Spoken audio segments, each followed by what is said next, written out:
अस्सलामु अलैकुम वरहमतुल्लाहि वबरकातुहू। डियर स्टूडेंट्स, फॉलोअर्स, आज जो हमारा इस लेक्चर्स में डिस्कशन है, जिस सब्जेक्ट्स के रिलेटेड हम डिस्कस करेंगे वो है हमारा cell biology, genetics and evolution. इसके एमसीक्यूज़ इसी लेक्चर में डिस्कशन के साथ रीड करेंगे, क्योंकि ये जो सब्जेक्ट है ये डिफरेंट उसमें यूनिवर्सिटीज़ में बीएस और एमएस क्लासेज में पढ़ाया जाता है, और इस सब्जेक्ट्स के रिलेटेड नेक्स्ट क्लास में एडमिशन लेने के लिए और डिफरेंट कॉम्पिटिटिव एग्ज़ाम्स जैसे कि सीएसएस और पीपीएससी सर्विसेज में ये हेल्पफुल होते हैं इस तरह के क्वेश्चंस। तो एमसीक्यूज़ कहने में, सुनने में और सॉल्व करने में, दिखने में तो आसान होते हैं, लेकिन जब स्टूडेंट्स ये कैंडिडेट्स पेपर करके आते हैं तो बाद में पता चलता है कि रिज़ल्ट सही इतना नहीं आया होता उनका। उसकी कुछ रीज़न्स हैं। सबसे बड़ी रीज़न तो ये है कि जो आपको क्वेश्चन स्टेटमेंट और उसके 4 ऑप्शन गिवन होते हैं, उसी में ही उनका आंसर होता है। तो कैंडिडेट्स की एबिलिटी ये चेक की जाती है कि किस तरह करेक्ट आंसर को पिक करता है। उसमें करेक्ट आंसर तब पिक किया जाता है जब कैंडिडेट को बाकी जो 3 ऑप्शंस हैं या ओवरऑल 4 के 4 जो ऑप्शन हैं उन सब का आइडिया हो कि इनके मीनिंग्स क्या हैं, या इनका जो ऊपर वाली स्टेटमेंट है जिसको हम क्वेश्चन बोल रहे हैं कि उसका उससे रिलेशन क्या है। देन जाके आइडिया होता है क्या है। स्टूडेंट्स या जो डिफरेंट एग्जाम्स दे रहे होते हैं वो कैंडिडेट्स क्वेश्चन की तैयारी तो करते हैं एमसीक्यूज की, जस्ट क्वेश्चन रीड कर लिया, नीचे ऑप्शन पढ़ लिया, देन वो याद नहीं रहता, पेपर के वक्त तक जाकर भूल जाता है। तो इसको याद करने का बेहतरीन तरीका कॉन्सेप्ट क्लियर करना है। अब कॉन्सेप्ट कैसे क्लियर किया जाता है, जैसे कि मैंने अभी डिस्कस किया कि आपको वो स्टेटमेंट और नीचे जो 4 ऑप्शन है वो आपको आइडिया हो, देन आप उसका रिलेशन निकाल के जी इसके साथ ये आता है तो ये होगा। अब जब आप तैयारी करें तो उसको किस तरह से करें, तो आज हम ये डिस्कस साथ के साथ करते जाएंगे कि तैयारी किस तरह से करनी है।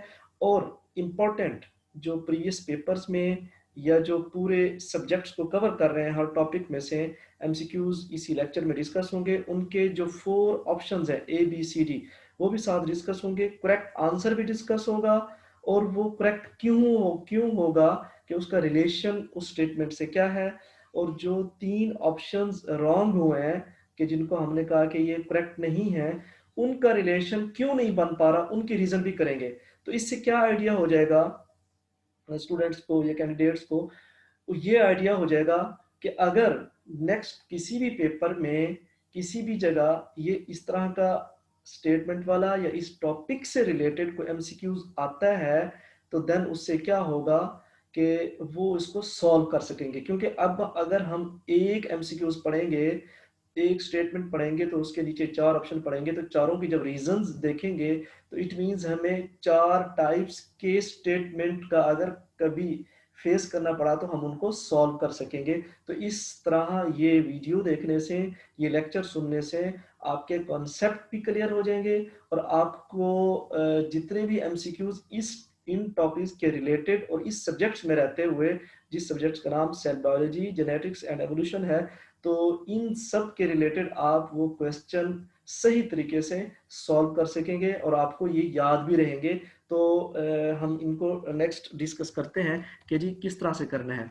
सपोज जिस तरह से मेरे पास इधर आपको स्क्रीन पर शो हो रहा है, पहला question 2n+2 condition is normal. हमेशा हम n नहीं पढ़ते, 2n पढ़ते हैं कि नॉर्मल डिप्लॉइड ऑर्गेनिज्म में कि 2n होते हैं। अब 2n+2 कंडीशंस, अब इसमें से हम किस तरह से अपना करेक्ट आंसर पिक करें। पहले तो हमें ट्राइसोमिक का पता होना चाहिए, मोनोसोमिक का पता होना चाहिए, टेट्रासोमिक का पता होना चाहिए, नलीसोमिक का पता होना चाहिए कि ये क्या चीजें हैं।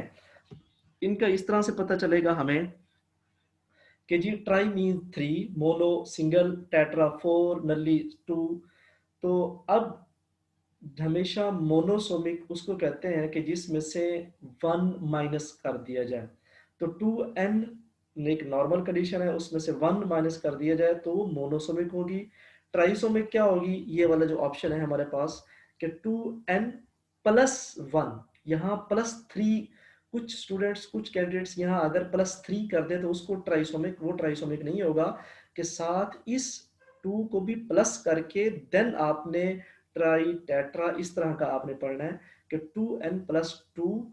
अगर 2n+1 हो देन ये ट्राई। अगर 2n-2 हो, यहाँ माइनस लगा दिया जाए तो ये नलिसोमिक बनेगा। अगर 2n+2 के देखें, 2 ये हो गए जो ऐड किए और नॉर्मल कंडीशन 2 है, तो ये 2n+2 ये हमारे पास बन जाएगा टेट्रासोमिक, जो कि करेक्ट ऑप्शन सी है। तो हम देख लेते हैं, हमारे पास करेक्ट ऑप्शन सी ही है, टेट्रासोमिक। नेक्स्ट हमारे पास है जी, जिस तरह जेनेटिक मेकअप इज कॉल्ड, कि जी जेनेटिक मेकअप किसी चीज का जेनेटिक कॉन्स्टिट्यूशन, उसका रिप्रेजेंटेटिव पार्ट जेनेटिक्स जेनेटिकली हो। अब रिसेसिव में डोमिनेंट्स भी आ जाता है। रिसेसिव इटसेल्फ पूरा जेनेटिक को नहीं कंट्रोल कर रहा होता कि जी हम रिसेसिव की बेस पे कह दें जी ये इसका जेनेटिक मेकअप। फिनोटाइप जो कि हमें बज़ाहिर मॉर्फोलॉजिकली जो चीज़ नज़र आ रही होती है, उसके अंदर जेनेटिक्स का प्लस उसका इन्वायरमेंट का भी रोल होता है। डोमिनेंट भी हम इस तरह नहीं कह सकते कि डोमिनेंट की भी फर्दर डिफरेंट टाइप्स होती हैं। अब जीनोटाइप के एक जिस चीज़ को आप जीनोटाइप कह रहे हैं, ज़ाहिर सी बात है वो एक पूरा उसका जेनेटिक मेकअप है उस इंडिविजुअल का, तो आप उसको जेनेटिक मेकअप कह रहे हैं। तो यहाँ ऑप्शन हमारे पास जो करेक्ट ऑप्शन है वो जीनोटाइप ही है। नेक्स्ट जी हमारे पास है bacteria protected themselves from virus bye fragment viral DNA.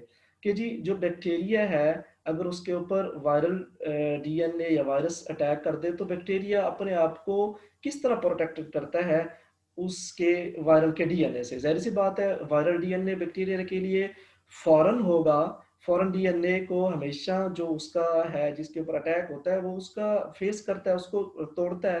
तो जो गायरेज एंजाइम है ये इस तरह का फंक्शन परफॉर्म नहीं करता। जो लाइगेज एंजाइम है ये तो ग्लू का काम करता है, सीलिंग करता है। जो एक्सोन्यूक्लिएज है ये तो जस्ट न्यूक्लियोटाइड्स को रिमूव करता है। जो एंडोन्यूक्लिएज एंजाइम है तो ये फॉस्फोडेस्टर बॉन्ड या डीएनए को टोटली ब्रेक करता है। तो it means bacteria endonuclease enzymes का यूज करता है, देन इस तरह से करता है। तो इस तरह जब हमें इनके चारों ऑप्शन का पता चला तो इस तरह हम करेक्ट ऑप्शन जो जो जो कि हमारे पास एंडोन्यूक्लिएज डी ऑप्शन है, तो हम इस तक पहुंच गए कि ये करेक्ट ऑप्शन है एंडोन्यूक्लिएज एंजाइम की मौजूदगी में। Then the enzyme which join the pieces of DNA, कि जी डीएनए के जो डिफरेंट पीसीज होते हैं न्यूक्लियोटाइड सीक्वेंसेस में, उनको अगर जोड़ना हो ज्वाइन करना हो तो कौन सा एंजाइम। हेलिक अगर हमें ये जो option helicase primase ligase म्यूटेज enzyme दिए हुए हैं, इनके हमें फंक्शन का पता हो तो हम सही तरीके से उस तक पहुंच पाएंगे कि आंसर हमारा करेक्ट कौन सा है। अब हेलिकेज जाहिर सी बात है डीएनए डबल स्टैंड को या उसको हेलिकेज को सेपरेट करता है, सिंगल में कन्वर्ट करता है। प्राइमेज तो प्राइमर शॉर्ट प्राइमर आरएनए के उसमें बनाने के लिए हेल्पफुल होता है।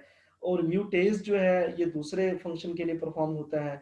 Ligase ligase act as a glue कि एक सीलिंग के तौर पे काम करता है। यहाँ ऑप्शन हमारा लाइगेज एंजाइम आएगा कि जी ये एंजाइम डिफरेंट डीएनए पीसीज को ज्वाइन करता है।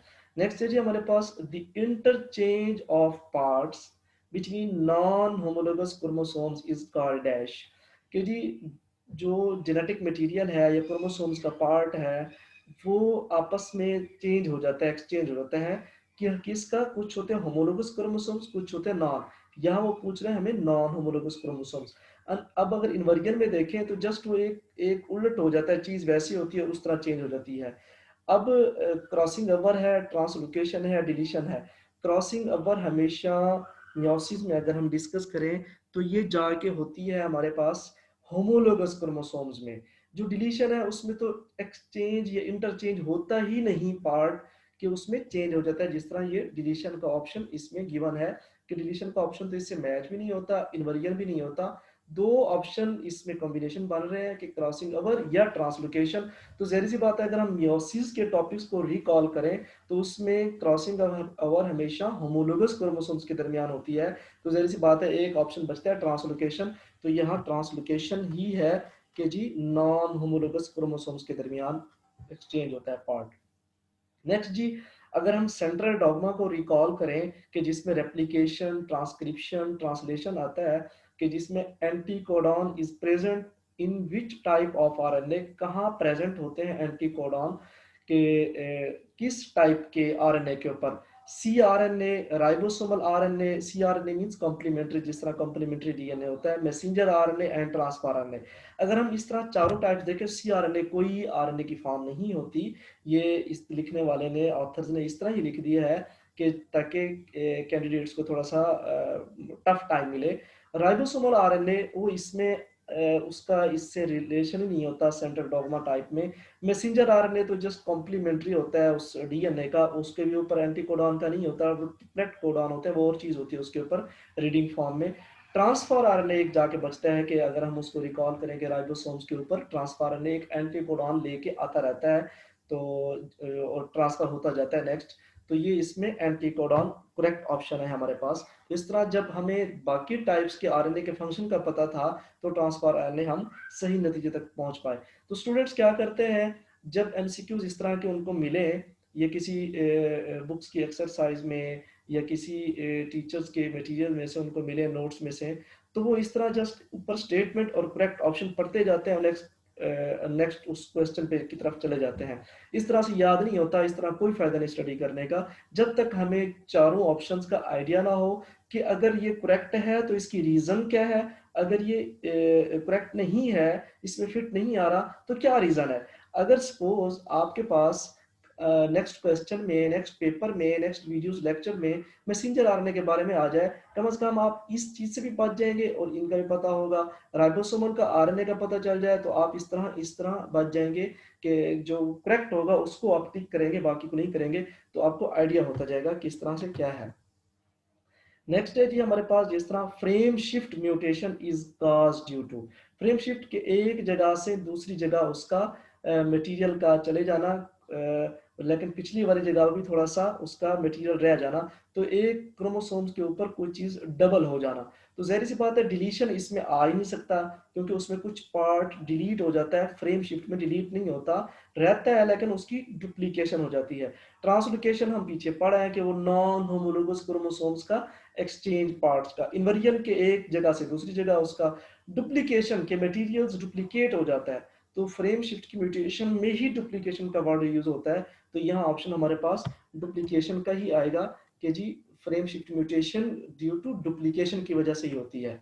नेक्स्ट है जी, total genes of a trait in a population is called dash, कि जी टोटल जीन्स किसी भी एक ट्रेट को, जो हमें उसका करेक्टर एट्रीब्यूट हमें बज़ाहिर नजर आ रहा है किसी भी एक पॉपुलेशन में, उसको क्या कहते हैं, पॉपुलेशन फ्लो।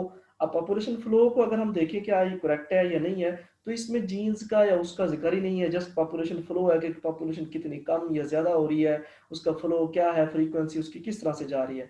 अगर हम जीन की बात करें, इसमें जस्ट जीन फ्लो का आ रहा है, इसमें पॉपुलेशन का या किसी ट्रेट का कोई जिक्र नहीं आ रहा। हाँ, अगर ट्रेट की बात करें कि एक ट्रेट एक जीन को कंट्रोल कर रहा है, दो जीन दो ट्रेट्स को, अगर पॉपुलेशन की बात करें, ट्रेड्स की बात ना करें, तो जीन किस तरह एक जनरेशन से दूसरी जनरेशन में या पॉपुलेशन में कितनी फ्रीक्वेंसी वाले जीन ट्रांसफर हो रहे हैं। म्यूटेशन तो इसमें फिट आता ही नहीं, क्योंकि अगर हमें म्यूटेशन का पता हो कि ये होती है sudden heritable changes in DNA sequence, जो कि बाद में किसी भी फिनोटाइप पे इफेक्ट करती है और ये हेरिटेबल होती है, तो इसमें ये total genes of a trait in a population का म्यूटेशन से रिलेशन बनता ही नहीं।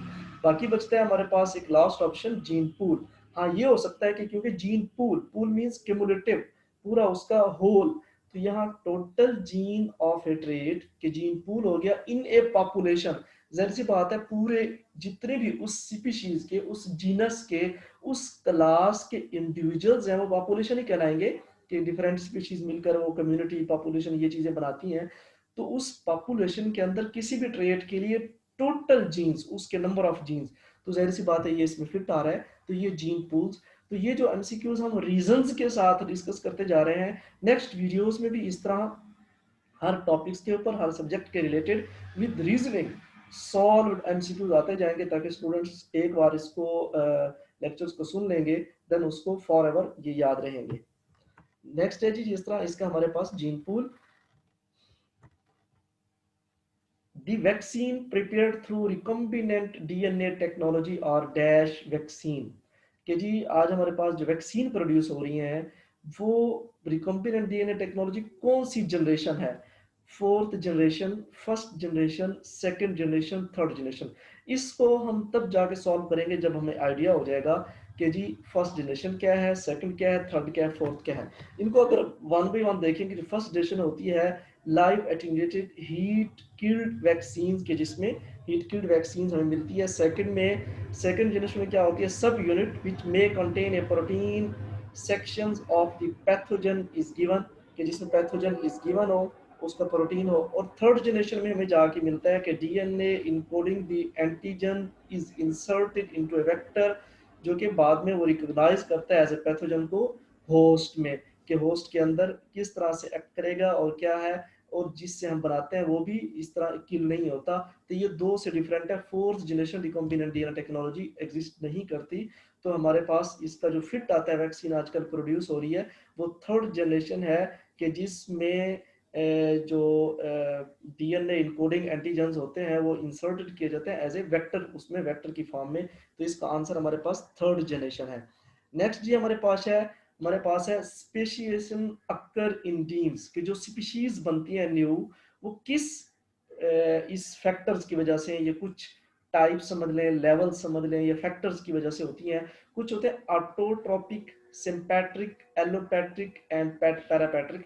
ये on the basis of geographical होते हैं, कि जियोग्राफिकल एरियाज सेम हो या अलग हो, फिर उनमें हाइब्रिडाइजेशन होती है, उनमें स्पीशीज बनती है नहीं बनती।